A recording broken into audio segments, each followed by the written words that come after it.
नमस्कार दोस्तों, आज एक और पारिवारिक कहानी में मैं आपका स्वागत करती हूँ। आज की कहानी है ससुराल से वापस आई ननद ने जब देखा भाई भाभी का रूप तो उसकी आंखों से आंसू नहीं रुके। रमा तिलमिला उठी। परिस्थिति ने उसे कठोर व असहिष्णु बना दिया था। बड़ी भाभी की तीखी बातें नस्तर सी चुभ हो रही थी। कैसे इतनी कड़वी बातें कह जाते हैं ये लोग, वह भी मुन्ने के सामने। उनकी तीखी कड़वी बातों का मुन्ने के बाल मन पर कितना दुष्प्रभाव पड़ेगा, यह वे जरा भी नहीं सोचती। क्यों सोचेंगी वे, जब माँ होकर वे अपनी नन्ही सी संतान की भलाई बुराई समझ नहीं पाई। भला उन्हें क्या गरज है। हाँ हाँ, सारा कसूर उसका है। घर परिवार, भैया भाभी, यहाँ तक कि माँ भी उसे ही दोषी करार देती है। सोने सी गृहस्थी तोड़ने की जिम्मेदार उसे ही ठहराया जाता है। घर टूटा उसका, जिसे सभी ने देखा, और दिल हृदय पर जो चोट लगी उस पर किसी की नज़र नहीं गई। बेटी, मर्द को वश में रखना सीख। इस तरह अपना घर छोड़कर आने से तुम्हारा जीवन कैसे पार लगेगा। माँ के समझाने पर रमा बिफर उठी थी। माँ, किस मर्द की बात करती हो? उसकी जो बात बात पर अकड़ता है, अपनी माँ बहन के इशारे पर नाचता है, या फिर उसकी जो शादीशुदा एक बच्चे का पिता होते हुए भी? छी! आगे के शब्द आंसुओं में डूब गए। रमा, होश से काम लो, अब तुम अकेली नहीं, एक नन्ही सी जान है तुम्हारे साथ। माँ ने धीरे से कहा। इसी नन्ही सी जान की खातिर ही अपनी जान नहीं दी मैंने, नहीं तो किसी कुएं तालाब में कूद जाती। ना बेटी, ऐसी अशुभ बातें मुझसे मत निकालो। मातृ हृदय पिघल उठा। तुम्हारे दरवाजे नहीं आती, तुम लोगों के उलाहने नहीं सुनती। मेरे लिए इधर कुआं उधर खाई है। रमा रोती जाती, बीच बीच में अपनी वेदना माँ के आंचल में डालती जाती। अभी भी बड़ी भाभी की जबान कैंची की तरह चल रही थी। दोनों में से एक काम हो, या उस मर्दुए की आवभगत की जाए या फिर कोर्ट में केस लड़ा जाए। सच में दोनों बातें एक साथ संभव नहीं लगती। इधर कोर्ट कचहरी के चक्कर लगाओ और उधर हंस हंस कर पकवान खिलाओ। छोटी भाभी भला कब पीछे रहने वाली थी। ओ, तो एक कप चाय और 2 सूखे बिस्कुट को पकवान कहा जाता है। परिस्थिति ने रमा को मुंहफट बना दिया था। खिलाओ पकवान, कोर्ट कचहरी की क्या ज़रूरत है। एक और गालियां देती हो, दुनिया जहान से उसकी बुराई करते नहीं थकती, और दूसरी ओर उसको एंटरटेन करती हो। दुनिया क्या समझेगी। बड़ी भाभी छोटी भाभी एक बार शुरू हो जाती हैं तो उन्हें चुप कराना मुश्किल हो जाता है। उसका कसूर यही था कि शिष्टाचारवश अपने पति अवध को 1 कप चाय बनाकर दिया था, साथ में 2 बिस्कुट भी। अवध से उसका कोर्ट में तलाक का मुकदमा चल रहा था। कोर्ट के आदेश से वह महीने में 1 बार अपने 4 वर्षीय बेटे से मिलने आता था। उसे घुमाता फिराता और तय समय पर वापस पहुंचा जाता। वैसे भी दुखी हृदय, कमजोर काया, दुर्बल पक्ष लेकर कब तक बहस की जा सकती है। रमा रोने लगी। हैरान परेशान मुन्ना कभी बिलखती माँ को देखता, कभी रणचंडिका बनी दोनों मामियों को। वह किसका पक्ष ले। झगड़ा अक्सर उसे ही लेकर होता है, इस तथ्य को वह समझने लगा है। लेकिन क्यों, इसे समझ नहीं पाता। इस घर में और भी बच्चे रहते हैं, लड़ते हैं, झगड़ते हैं, खाते हैं, खेलते हैं, स्कूल पढ़ने जाते हैं उसी की तरह, लेकिन किसी को लेकर ऐसी लड़ाई नहीं होती। न हाय तौबा, किसी की मम्मी उसकी मम्मी की तरह नहीं बिसूरती रहती। मामियाँ रेशमी साड़ियों में बन संवर कर अपने पति बच्चों के साथ सैर सपाटे पर जाती हैं, हंसती खिलखिलाती। एक उसकी मम्मी है, बदरंग कपड़ों, सूखे होठ, उलझे बाल, किचन में रहेंगी या पीछे बालकनी में उदास खड़ी आंखें पोंछती रहेंगी। 30 वर्ष की युवा अवस्था में 60 वर्ष की गंभीरता ओढ़े मम्मी नानी के पास बैठेंगी। उनकी खुसुर फुसुर मुन्ने के समझ में नहीं आती। कुछ रोने धोने की ही बात होगी, तभी मम्मी का गला रूधा रहता है, आवाज़ फंसी फंसी निकलती है। नानी भी एक ही टॉपिक से उबी हुई प्रतीत होती हैं, सो मुन्ने को झिड़क देती हैं, जा बाहर खेल, जब देखो माँ से चिपका रहता है। कहाँ जाएगा माँ, इसे कोई साथ नहीं खिलाता। मम्मी तुनक जाती, ढंग से खेलेगा तो सभी खिलाएंगे। नानी उकताई हुई सी बोली, माँ तुम क्यों नहीं समझती, बच्चे इसके साथ सौतेला व्यवहार करते हैं, बिना कारण मुन्ने से झगड़ते हैं, मारते व चिढ़ाते हैं। रमा का दबा आक्रोश मुखर हो गया। नानी चुप रहीं। रमा का बात बात पर उत्तेजित हो जाना उन्हें नागवार गुजरता है, क्योंकि घर में तेज तर्रार बहुएं हैं। माँ बेटी का यूँ बातें करना दोनों भाभियों को जरा भी नहीं सुहाता। आज हमारी खैर नहीं, छोटी खूब लगाई बुझाई हो रही है। होने दो दीदी, हम नहीं डरती किसी से। अपने पति की कमाई खाती हैं, कोई आंखें उठाकर देखो तो सही, नोच डालूंगी। बहुओं के ताने तिसने से माँ घबरा जाती। मन ही मन उस घड़ी को कोसती जब रमा हाथ में अटैची और गोद में 10 माह का बच्चा लिए उसकी देहरी पर आई थी। 5 वर्ष पहले ही कितनी धूमधाम से बिटिया का विवाह किया था। दोनों भाइयों से छोटी, सबकी लाडली, पिता थे नहीं, उनकी जगह दोनों भाइयों ने रमा को पूर्ण संरक्षण दिया। दोनों भाभियां भी प्यार दुलार की वर्षा करते नहीं थकती थीं। आज वही भाभियां तलवार की धार बनी उस पर हर घड़ी वार करने के लिए बेचैन रहती हैं, शायद बदली हुई स्थिति के कारण। रहीमन चुप हो बैठी देख दीनन के फेर। आज मुन्ने को कोर्ट के निर्देशानुसार अपने पापा के पास 8 घंटे के लिए जाना था। वह उतावला हो रहा था। जल्दी मम्मी जल्दी, अर्थ विक्षिप्त सी रमा गिरते गिरते बची। वो चप्पल टूट गई, इसे भी अभी धोखा देना था। 2 कदम चलना दूभर हो गया। पुरानी घिसी हुई चप्पल वह लाचार इधर उधर देखने लगी। मम्मी जल्दी चलो, पापा आ गए होंगे। उसकी मनोस्थिति से अनजान मुन्ने की बेसब्री बढ़ती जा रही थी। मैं क्या करूं, तेरी जान को रोऊं? जब देखो सिर पर सवार रहता है, 2 मिनट की चैन नहीं। कभी यह तो कभी वह, महीने भर मैं खटती पिटती रहती हूँ, उसकी कोई कीमत नहीं। तेरे पापा को क्या महीने में 1 दिन लाट चाव लगाना रहता है और तू उन्हीं का माला जपता रहता है। सबकी नज़रों में मैं ही खटकती हूँ। अब इस चप्पल को भी कब का बैर था मुझसे, इसे अभी ही टूटना था। मुझसे चला नहीं जाता। रमा बिफर उठी। मुन्ना सहम गया। उसने माँ की पाँव की ओर देखा। सच्ची मम्मी, इन टूटी चप्पलों में कैसे चलेंगी? चप्पल मम्मी के घोरे पैरों का सहारा भर थी, वरना वह कब की घिस चुकी थी। बदरंग पुरानी। मुन्ना की आंखों के समक्ष मामियों की ऊंची एड़ी की मॉडर्न चमचमाती जूतियों का जोड़ा घूम गया। कितनी जोड़ी होंगी उनके पास जब वे उन्हें धारण कर खटपटाती चलती हैं। कितनी स्मार्ट लगती हैं, किसी फिल्म तारिका जैसी। और उसकी मम्मी, घर बाहर यही एक जोड़ी चप्पल, और आज वह भी टूट गया। मुन्ना उदास हो गया। उसका बाल सुलभ मन इन विसंगतियों को समझ नहीं सका। रमा किसी प्रकार अपना पैर संभाल संभाल कर मंजिल तक पहुंची। सामने खड़े अवध उसे एकटक देख रहे थे। नजरें मिलते ही उन्होंने आंखें झुका ली। कितने स्मार्ट लग रहे हैं अवध, लगता है नया सूट सिलवाया है। रॉयल ब्लू पर लाल टाई, कार भी नहीं खरीदी है। अरे वाह, क्षण भर के लिए ही सही उसकी आंखें चमक उठी। मुन्ना पापा को देखते ही दौड़ पड़ा। Bye mummy bye. पापा, नई गाड़ी किसकी है? पापा को पाकर मुन्ना सारे जग को भूल जाता है, शायद माँ को भी। तुम्हारी है, तुम्हें कार की सवारी पसंद है ना? सच्ची? मेरे लिए? मेरी है? उसे विश्वास नहीं हो रहा था। पिछले सप्ताह वह मामा के कार में ताक झाँक कर रहा था। उसे मामा के बेटे ने हाथ पकड़कर ढकेल दिया था। मैं भी गाड़ी में बैठूंगा। मुन्ने का मन कार से निकलने का नहीं कर रहा था। मामा का बेटा उसे परास्त करने का तरीका सोच ही रहा था। उसी समय बड़ी मामी सजी धजी कहीं जाने के लिए निकली। मुन्ने को कार में ढिठाई करते देख सुलग पड़ी। पहले घर, अब कार, सब में इसको हिस्सा चाहिए। इन माँ बेटे ने जीना दूभर कर दिया है। सांप का बेटा सपोला। मामी की कटुक्तियां वह समझाया नहीं, लेकिन इतना अवश्य समझ गया कि इस खूबसूरत कार पर उसका कोई अधिकार नहीं है। उससे, उसकी मम्मी, उसके पापा से कोई प्यार नहीं करता। उसने कार से उतरने में ही अपनी भलाई समझी। अभी जाकर मम्मी से सबकी शिकायत करता हूँ। लेकिन मम्मी है कहाँ? वह रसोई में शाम की पार्टी की तैयारी में जुटी थी। बड़े मामा का प्रमोशन हुआ था और उनके शादी की सालगिरह भी थी। सभी व्यस्त थे, खरीदारी, घर की सजावट, रंग रोगन में। फालतू तो वह और उसकी मम्मी।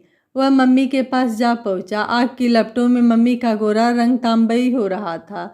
वह एक के बाद एक स्वादिष्ट व्यंजन बनाने में हलकान हो रही थी।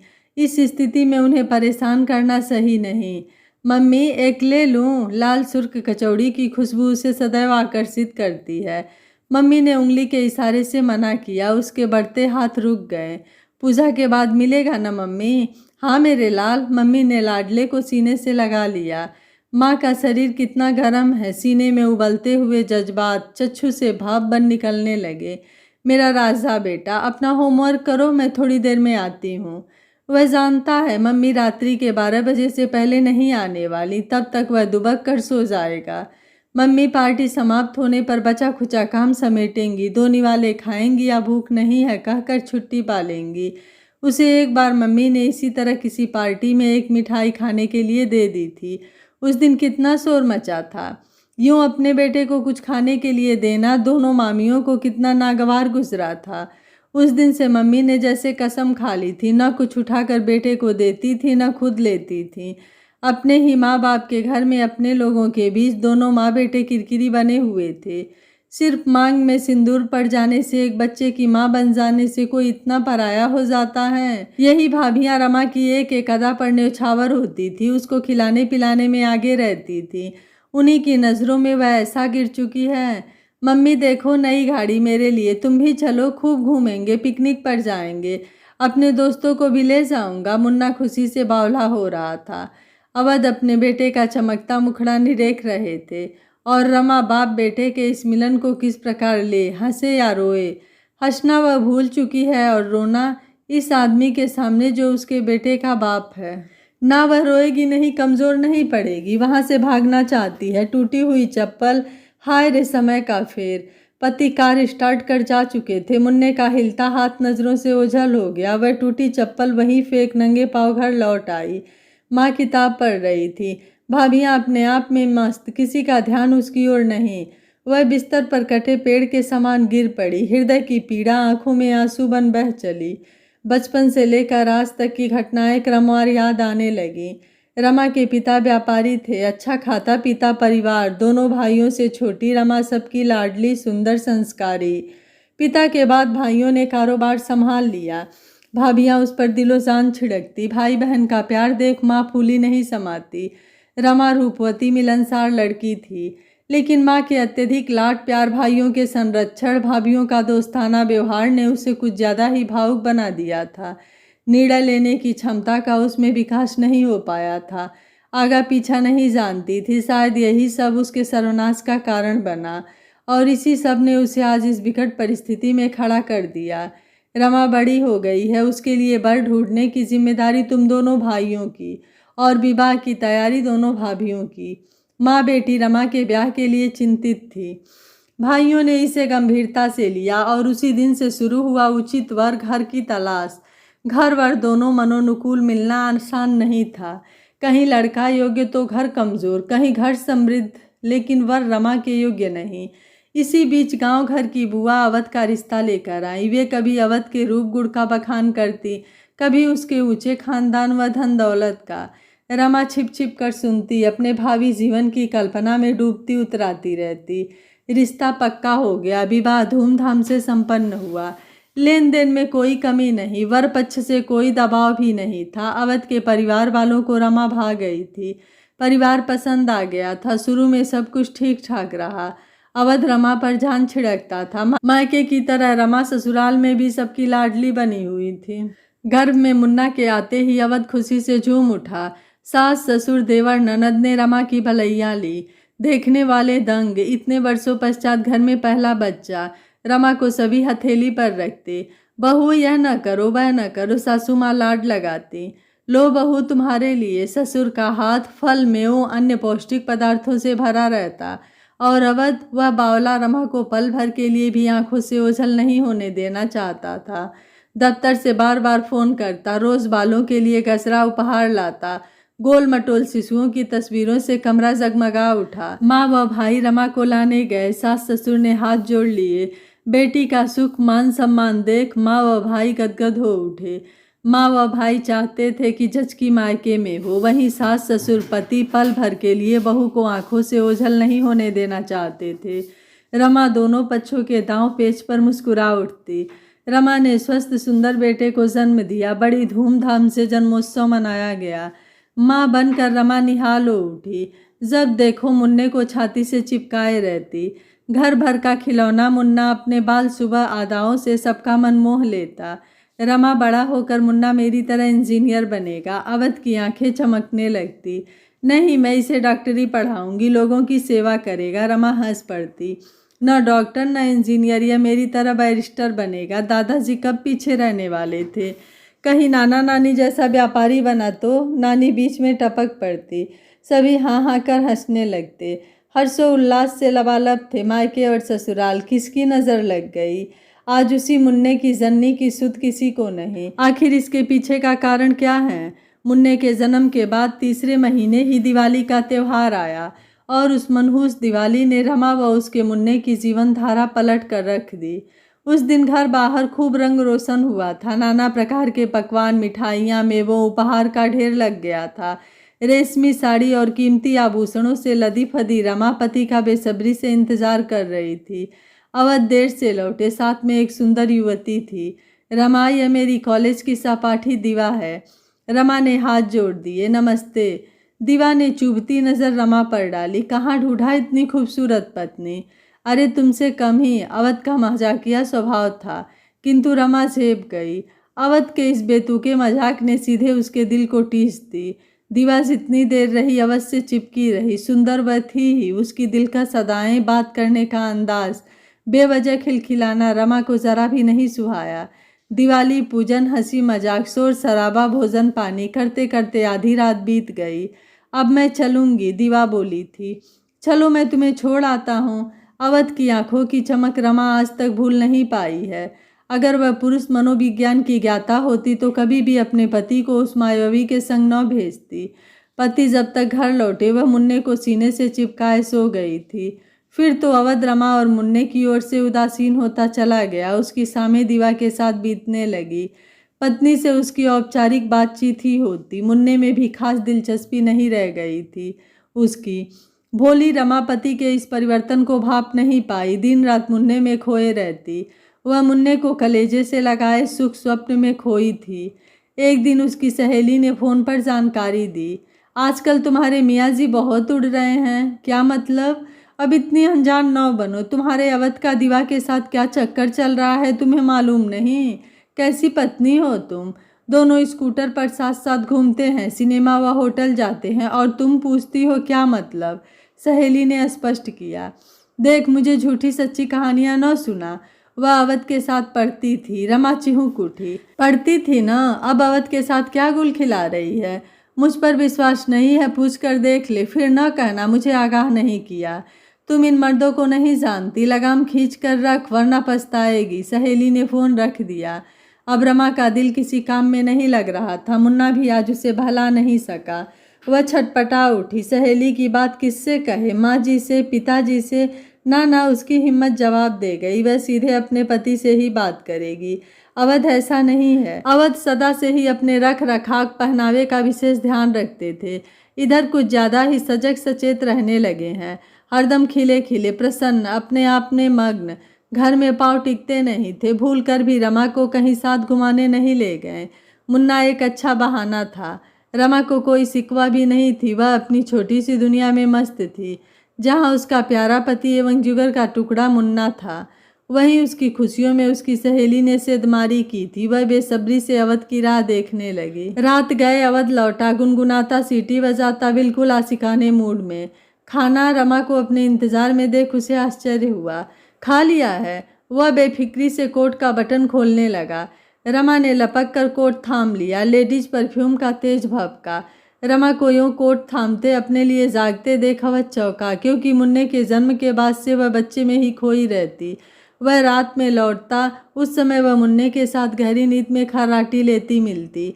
आज ऐसे तत्पर देख आश्चर्यचकित होना स्वाभाविक था। परफ्यूम की महक ने रमा को दिवाली की रात की याद दिला दी। वही खुशबू दिवा के कपड़ों से उस दिन आ रही थी। सहेली ठीक कह रही थी। रमा उत्तेजित हो उठी। कहाँ खाए? पार्टी थी। कहाँ? होटल में कुछ क्लाइंट आए थे। सच बोल रहे हो? तुम कहना क्या चाहती हो? यही कि तुम दिवा के साथ समय बिताकर खा कर आ रहे हो। अवध का चेहरा क्षण भर के लिए फक्क पड़ गया। फिर ढिठाई से बोला, तुम्हें कोई आपत्ति है? मेरी बातों का विश्वास नहीं? दिवा के साथ गुलछर्रे उड़ाते तुम्हें शर्म नहीं आती? एक बच्चे के पिता होकर? छी! रमा क्रोध से कांपने लगी। दिवा पराई नहीं, मेरी पहली पसंद है। वह तो माँ ने तुम्हारे नाम की माला न जपी होती तो तुम्हारी जगह पर दिवा होती। उसने मेरे चलते विवाह नहीं किया। वह आज भी मुझे उतना ही चाहती है जितना कॉलेज के दिनों में। फिर मैं उसका साथ क्यों न दूं? वह एक है जो मेरे लिए पलके बिछाए रहती है, और एक तुम हो जिसे अपने बच्चे से फुर्सत नहीं है। पति बेहयाई पर उतर आया। रमा के पांव तले जमीन खिसक गई। आरोप प्रत्यारोप का सिलसिला चलने लगा। अवध का कहना था, तुम्हें खाने पहनने की कोई दिक्कत नहीं होगी, जैसे चाहे रहो, लेकिन मैं दिवा को नहीं छोड़ सकता। तुम पत्नी हो और वह प्रेमिका। क्या केवल खाना पहनना और पति के अवैध रिश्ते को अनदेखा करना ही ब्याहता का धर्म है? रमा इस कठ दलीली को कैसे बर्दाश्त करती। खूब रोई धोई, अपने सिंदूर मुन्ने का वास्ता दिया, सास ससुर से इंसाफ मांगा। उन्होंने उसे धैर्य रखने की सलाह दी, बेटे को ऊंच नीच समझाया, डांटा, दुनियादारी का हवाला दिया, लेकिन अवध पर दीवा के रूप लावड़े का जादू चढ़ा हुआ था। रमा जैसे चाहे रहे, वह दीवा को नहीं छोड़ेगा। एक म्यान में दो तलवारें नहीं रह सकती बेटा। रमा को प्यार विश्वास का खंडित हिस्सा स्वीकार्य नहीं। पति पत्नी का मनमुटाव, विश्वासघात शयन कक्ष से बाहर आ चुका था। जब रमा पति को समझाने में नाकामयाब रही, तब एक दिन मुन्ने को गोद में ले मायके का रास्ता पकड़ा। सास ससुर ने समझाया, बहू अपना घर अपने पति को छोड़कर मत जाओ। अवध की आंखों से पर्दा जल्दी ही उठेगा, हम सब तुम्हारे साथ हैं। किंतु रमा का भावुक हृदय पति के इस विश्वासघात से टूट गया था। व्यवहारिकता से सर्वथा अपरिचित, वह इस घर में पल भर भी रुकने के लिए तैयार न थी जहां उसका पति पराई स्त्री से संबंध रखता हो। उसकी खुददारी ने अपने माँ के आंचल का सहारा लेना ही उचित समझा। भविष्य की भयावह स्थिति से अनजान, बहू मुन्ने के बगैर हम कैसे रहेंगे? सासू माँ ने मनुहार की। पहले अपने बेटे को संभालिए, मैं अपने बेटे पर उस दुराचारी पुरुष की छाया तक नहीं पड़ने दूंगी। उसे संभालना तो तुम्हें पड़ेगा बहू, तुम उसकी पत्नी हो, ब्याहता हो। इस प्रकार मैदान छोड़ने से बात बिगड़ेगी ही। मुझे कुछ नहीं सुनना, मुझ में इतनी सामर्थ्य है कि अपना और अपने मुन्ने का पेट भर सकूं। रमा एक झटके में पति गृह छोड़ आई। माँ ने जब सारी बातें सुनी तो सिर पीट लिया। फूल सी बच्ची पर ऐसा अत्याचार, उन्होंने बेटी को सीने से लगा लिया कि अभी मैं जिंदा हूँ। जेल की चक्की न पिसवा दी तो कहना। भाइयों ने दूसरे दिन ही कोर्ट में तलाकनामा दायर करवा दिया। भाभियां भी खूब चटकारे ले लेकर ननद नंदोई के झगड़ों का वर्णन सुनती। रमा अपना सारा आक्रोश, अपमान, कुंठा, नमक मिर्च लगाकर बयान करते न थकती। शुरुआती दिनों में सभी जोश खरोश से रमा का साथ देते, मुन्ने का भी विशेष ख्याल रखा जाता। फिर प्रारंभ हुई कोर्ट कचहरी की लंबी प्रक्रिया। तारीख पर तारीख, वकीलों की ऊंची फीस, झूठी सच्ची उबाऊ बयानबाजी, एक ही बात उलेट फेलेट कर जग हंसाई। रमा और मुन्ने का बढ़ता खर्चा, निर्णय की अनिश्चितता, भाइयों में झुंझलाहट बढ़ने लगी। भाभियां जैसे इसी मौके की तलाश में थीं। वे रमा और मुन्ने को नीचा दिखाने का कोई अवसर हाथ से जाने न देती। बूढ़ी होती माँ सिहर उठती, मेरे बाद इस लाडली बेटी का क्या होगा? बेटे बहुओं का रवैया वे देख रही थी। उनका चिढ़ना स्वाभाविक था, क्योंकि सबकी घर गृहस्थी है, बाल बच्चे हैं, बढ़ते खर्चे हैं। इस भौतिकवादी युग में कोई किसी का नहीं, उस पर परित्यक्ता बहन और उसका बच्चा जो जबरन उनके गले पड़े हुए हैं। कानूनी लड़ाई में ही महीने का आखिरी रविवार कोर्ट ने मुन्ने को अपने पिता से मिलने का मुकर्रर किया था। मुन्ने को इस दिन का बेसब्री से इंतजार रहता। बाकी दिनों की अवहेलना को वह विस्मृत कर देता।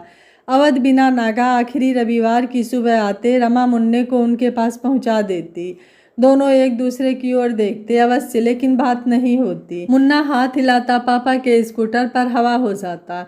अवध ने मुन्ने को अपने संरक्षण में लेने के लिए कोर्ट से गुहार लगाई है। बच्चे के भविष्य के लिए ठीक ही है, पापा के पास रहेगा, ऊंची पढ़ाई कर पाएगा, सुख सुविधाएं पा सकेगा। वह एक प्राइवेट स्कूल की टीचर, 2000 रुपये कमाने वाली, उसे क्या दे सकती है? कोर्ट के आदेश से कहीं मुन्ना उससे छिन गया, अपने पापा के पास चला गया, तब वह किसके सहारे जिएगी? किसी निर्धन से उसकी पोटली गुम हो जाए तो जो पीड़ा उस गरीब को होगी, वही ऐठन रमा के कलेजे में होने लगी। न, मैं अपने बेटे को अपने से किसी कीमत पर अलग नहीं होने दूंगी। वह सिसकने लगी। स्वयं से जवाब सवाल करते उसे झपकी आ गई। आंखें खुली तो पाया मुन्ना आ चुका है, हर बार की तरह खिलौने, मिठाइयाँ, उसकी पसंद की चॉकलेट से लदा फदा। घर वाले उन सामानों को हिकारत से देखते, या नफरत की बीज उसकी ही बोई हुई है। रमा सब कुछ छोड़ छाड़ भागी न होती तो उसकी गृहस्थी यूं तहस नहस न होती। वह डाल से टूटे पत्ते के समान धूल चाट नहीं रहती। मम्मी तुम्हारे लिए। क्या? लाल पैकेट में 2 जोड़ी कीमती चप्पलें। रमा भौचक रह गई। यह क्या, तुमने पापा से कहा? नहीं, पापा ने अपने मन से खरीदा। पापा अच्छे हैं, बहुत अच्छे मम्मा, हम लोग पापा के साथ क्यों नहीं रहते? रमा निरुत्तर थी। रमा ने चप्पलों की जोड़ी झट से छिपा दी। अगर पहनती है तो घर वालों की कटुक्तियाँ, और न पहने तब मुन्ने की जिज्ञासा। दिवाली का त्यौहार आ गया। भाई भाभी सब परिवार खरीदारी में व्यस्त। वह सूखे होठ गंदे कपड़ों में घर की सफाई में लगी थी। दरवाजे की घंटी बजी, शायद घर वाले लौट आए। इतनी जल्दी? रमा ने दरवाज़ा खोला, सामने अवध। रमा स्तब्ध, घर में कोई नहीं था। उसकी ज़बान पर जैसे ताला लग गया हो। भीतर आने के लिए नहीं कहोगी? अवध के प्रश्न पर वह संभल चुकी थी।